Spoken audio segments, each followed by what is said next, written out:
In the northern countryside of England, there was a quiet village called Rovuma. It wasn't famous.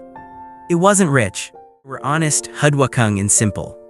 In that village lived a young boy named Uthan. Uthan had a kind heart. He helped his neighbors. He respected elders. Everyone agreed on one thing: Uthan was smart. But there was also one thing everyone worried about. Uthan had no discipline. He slept late every morning, skipped study time whenever he felt bored, spent hours playing games and roaming with friends. And when responsibility knocked on his door, he always said, "I'll do it tomorrow."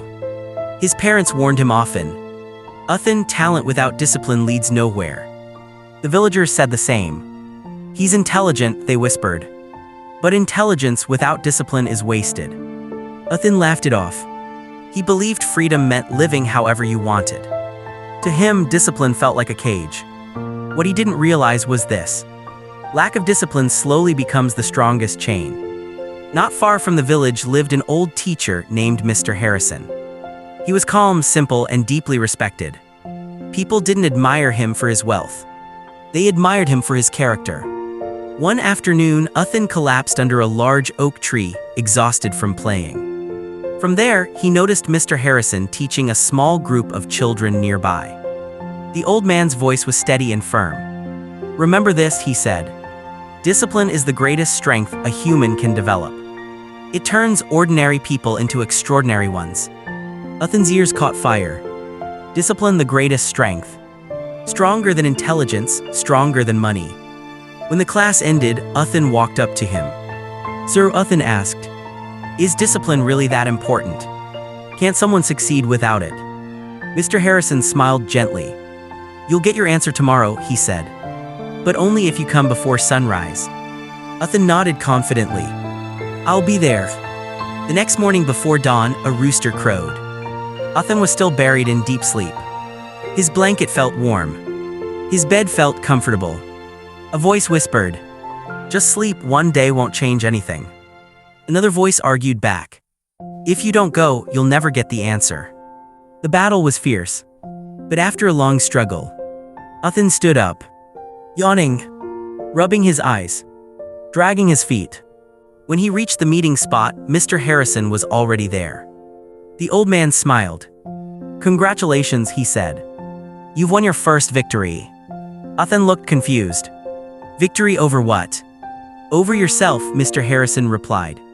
"Laziness is the strongest enemy a person will ever face."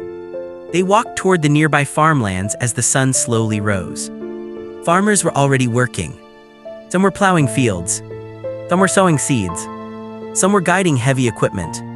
Sweat covered their faces, yet peace filled their expressions. Mr. Harrison spoke calmly.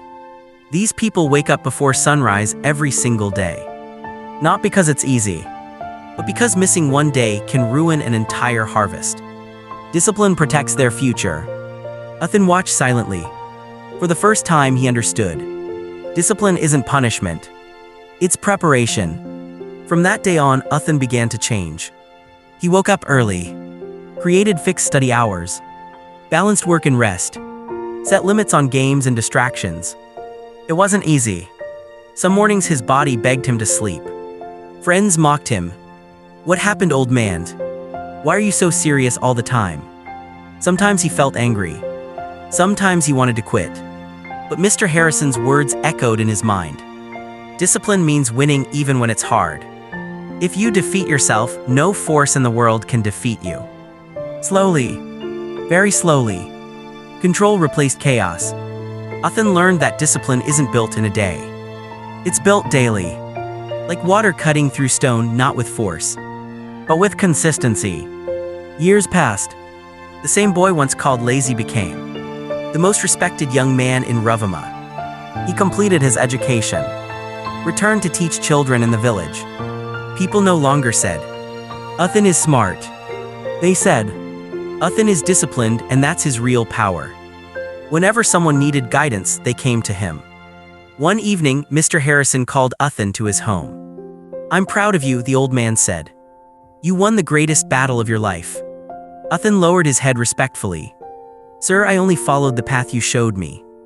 Mr. Harrison smiled softly. Discipline can't be given, he said. It must be created within. I only showed the road. You chose to walk it.